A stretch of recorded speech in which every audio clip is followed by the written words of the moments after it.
వీళ్ళ తప్పిదాల వల్ల ప్రజలకు నాసిరకం బియ్యం సప్లై కావడం వల్ల, ప్రజలకు సరిగ్గా బియ్యం సప్లై చేయకపోవడం వల్ల ఇది రివర్స్. ప్రజల దగ్గర నుంచి ఈ డీలర్లు కొనుక్కోవడం, ఈ డీలర్ల దగ్గర నుంచి ఎమ్మెల్యేలు తీసుకోవడం, ఎమ్మెల్యేల దగ్గర నుంచి ఎక్స్పోర్ట్స్. ఇది జరుగుతూ ఉండదు. ఇప్పుడు తప్పు వీళ్ళు చేస్తూ ఉండి ఇంకొకరి మీద ఏలెత్తి చూపిస్తారు.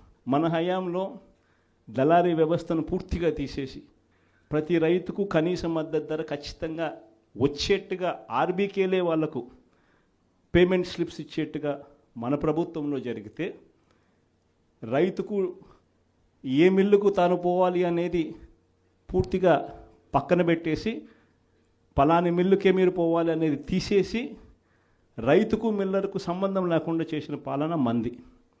ఆర్బీకే దగ్గరనే మీకు ఎంత రేటు వస్తుంది అని చెప్పి అక్కడే స్లిప్స్ ఇచ్చే కార్యక్రమం జరిగింది, మన హయాంలో జరిగింది.